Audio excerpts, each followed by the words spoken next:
Bridges connect us.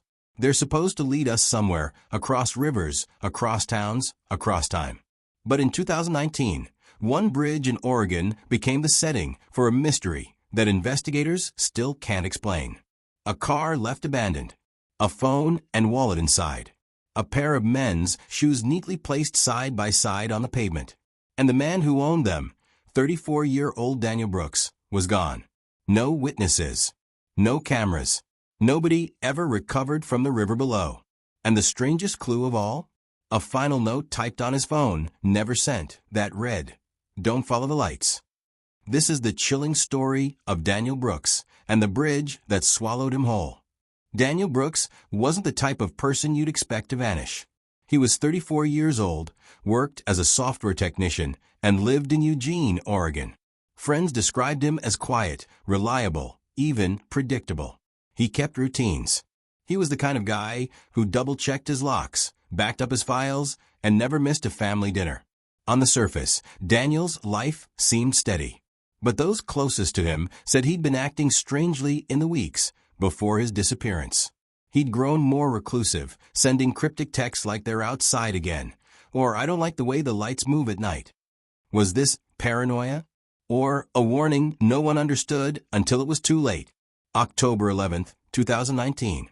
Daniel spent most of the day at work. His coworkers later told police that he seemed distracted, staring out the window, not fully engaged in meetings. At 6:14 p.m., he clocked out and drove home in his silver Honda Civic. That evening, he called his sister, Emily. The two were close.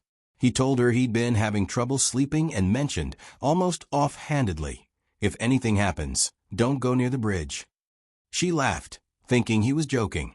But hours later, those words would take on a haunting new meaning. On October 12th, just before 6 a.m., commuters driving across the Willamette River Bridge noticed something odd. A silver Honda Civic sat parked near the midpoint of the bridge, hazard lights off, engine cold. Police arrived minutes later. Inside, they found Daniel's phone resting on the passenger seat. His wallet was in the cup holder, cash and cards still inside. And just outside the car, on the pavement, his shoes, placed side by side, almost as if staged. There were no skid marks, no signs of struggle, nothing to indicate foul play. It was as if Daniel simply stepped out of his car, removed his shoes, and vanished into the fog. On Daniel's phone, investigators found a note in the drafts folder. It had been typed but never sent. Just 4 words, "Don't follow the lights." The meaning was unclear. Was it a reference to headlights? To something paranormal? Or was Daniel leaving a warning for anyone who might try to trace his steps? The note would become the single most chilling piece of evidence in this case. Police searched the river for weeks. Divers combed the waters beneath the bridge. Helicopters scanned the area. But no trace of Daniel Brooks was ever found. The lack of surveillance cameras on the bridge frustrated investigators. In 2019, Oregon still hadn't installed widespread monitoring on that stretch, which meant there was no video evidence, only speculation. Friends were questioned. Family members too. No one could explain the shoes or the note. Theories ranged from suicide to abduction to something far stranger. Online forums exploded with speculation. Some believed Daniel had taken his own life, a tragic case of silent suffering. But without a body, that theory remained unconfirmed. Others suspected foul play, that Daniel had been lured to the bridge, forced to leave his belongings behind to stage a disappearance. And then there was the most chilling theory, that Daniel had been running from something not human. The phrase "don't follow the lights" drew attention from UFO communities, who claimed it referenced classic sightings of strange lights in the Oregon skies. Paranormal investigators suggested Daniel had encountered something beyond explanation in the weeks before he vanished. Daniel's sister Emily gave an emotional statement to reporters. She said, "My brother wasn't crazy. He was scared. He told me not to follow the lights. I think he knew something was after him." His parents, however, leaned toward a more grounded theory, that Daniel may have suffered a mental breakdown. His father told police, "The shoes don't make sense, but neither does life sometimes." The divide between explanations only deepened the mystery.